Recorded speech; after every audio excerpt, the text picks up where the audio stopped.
कक्षा सप्तम आज होलिकोत्सव पाठ का अध्ययन करेंगे। कल आपने जानकारी की थी होली कब मनाई जाती है और कैसे मनाई जाती है, इसके बारे में गूगल मीट पर आपने जानकारी की थी। आज होलिकोत्सव पाठ के जो शब्दार्थ हैं उन्हें करेंगे और जो प्रथम गद्यांश है उसका हिंदी अनुवाद रहेगा। ठीक, तो शब्दार्थों पर ध्यान देंगे। इसमें चतुष्पथे दिया है, अर्थात चौराहे पर जहाँ चार पथ होते हैं उसको कहते हैं चतुष्पथ। ठीक, एरंड वृक्षम, अरंड रण का पौधा या अंडुआ आपने देखा है, अंडी जिसमें लगती है तो एरंड कहते हैं उसे। स्थापयंती स्थापित करते हैं। संघीभूय एकत्रित होकर। पटहम, पटहम का अर्थ होता है ढोल नगाड़ा, ढोल नगाड़े बजते हैं होली में तो उन्हें कहते हैं पटहम। तार सुरेण, तार सुरेण माने जोर से तेज आवाज में, ऊंची आवाज में गीत गाते हैं, होली गीत होते हैं।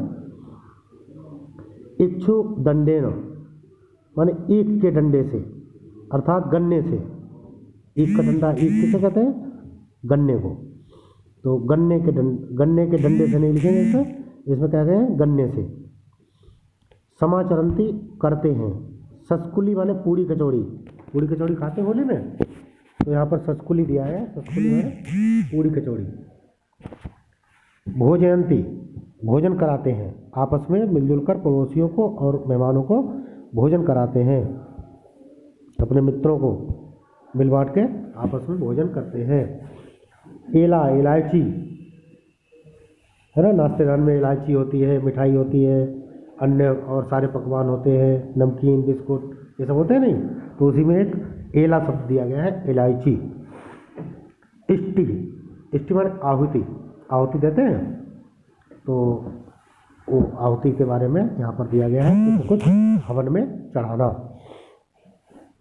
समाचरणीय, आचरण करना चाहिए, तो जैसा व्यवहार दूसरों के साथ करते हैं वैसा प्रेम पूर्वक व्यवहार हम आपस में, होली दीपावली जो त्यौहार है इसीलिए पर्वों का ये महत्व होता है, पर्व इसीलिए मनाए जाते हैं कि हम आपस में एक दूसरे के साथ अच्छा व्यवहार करें, है ना।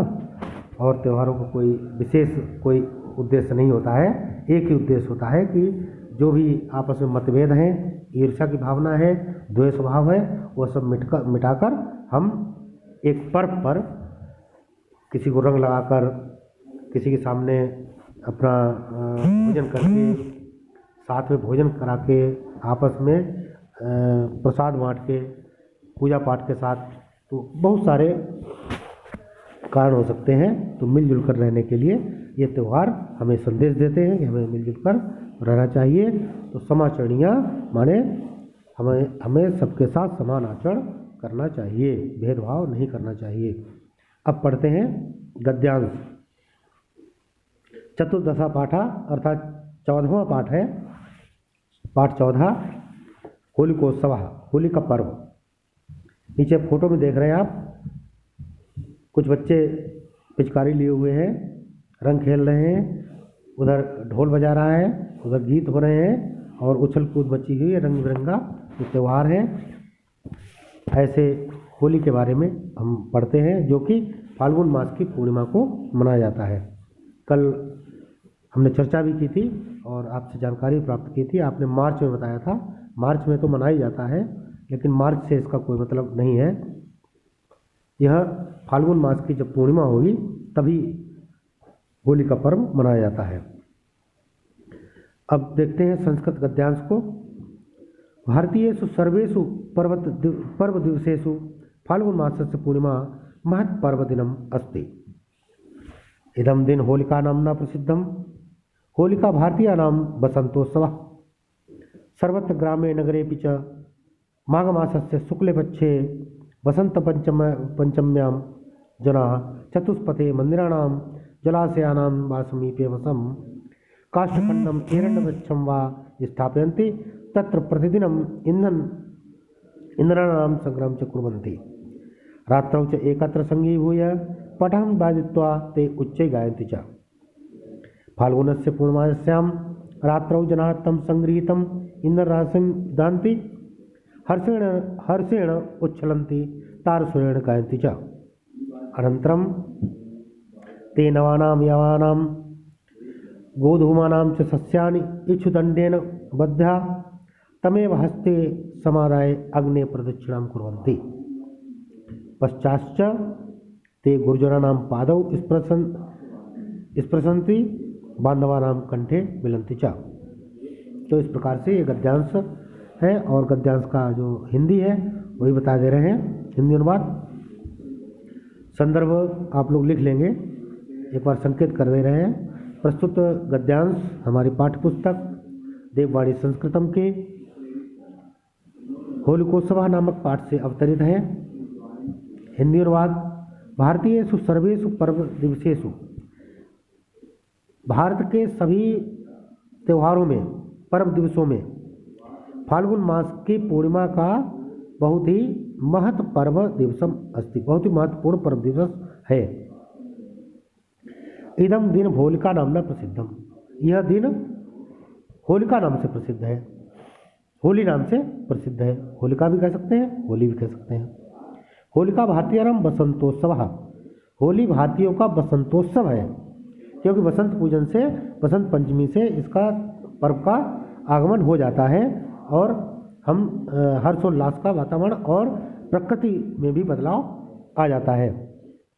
सर्वत्र ग्रामे, सभी जगह, ग्रामे गाँव में, नगरों में भी, च माने और नगरों में भी, माघ मास के शुक्ल पक्ष में बसंत पंचमी से, बसंत पंचमी को लोग चतुष्पदे माने चौराहों पर और मंदिरों के पास अथवा जलाशयों के पास, जलाशयानाम व समीपे, जलाशय माने तालाब के निकट, काष्ठखंडम एरंडम एरंड वृक्षम वा, लकड़ी के टुकड़े अर्थात ईंधन, लकड़ी का ईंधन या एरंड के वृक्ष को स्थापित करते हैं।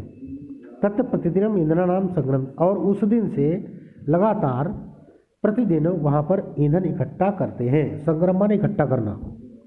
रात्रौ च एकत्र संगीभूय पटहम बाधित्वा च उच्चे गायन्ति च, और रात में संगीभूय माने एकत्रित होकर वहाँ पर ढोल नगाड़े बजाकर उच्च स्वर में गीत गाते हैं।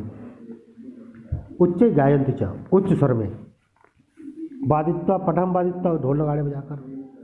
फाल्गुन से पूर्णिमायाम रात्रौ जना तम संगृहीतम इंद्रनासी दहन्ति, और फाल्गुन मास की पूर्णिमा को जो इकट्ठा होता है ईंधन, उसको क्या करते हैं, फाल्गुन मास की पूर्णिमा को, जिसको हम होली कहते हैं,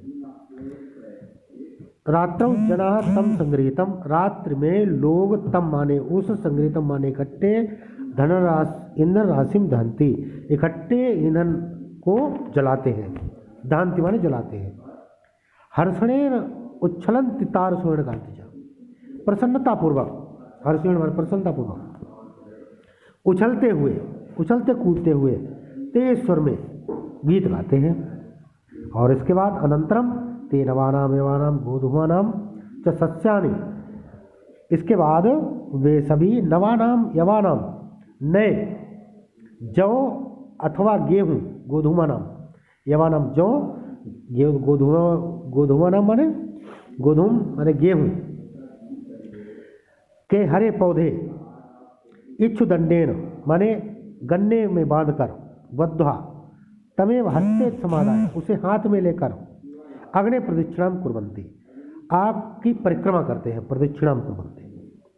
पश्चाच्च ते गुरुजनानाम पाद, उसके बाद क्या करते हैं, ते माने वे सभी, गुरुजनानाम माने अपने से बड़ों का, के पाद स्पृशन्ति, चरण स्पर्श करते हैं, पैर छूते हैं, बांधवानाम कंठे मिलन्ति च, और अपने मित्रों को, बंधु बांधवों को के गले मिलते हैं।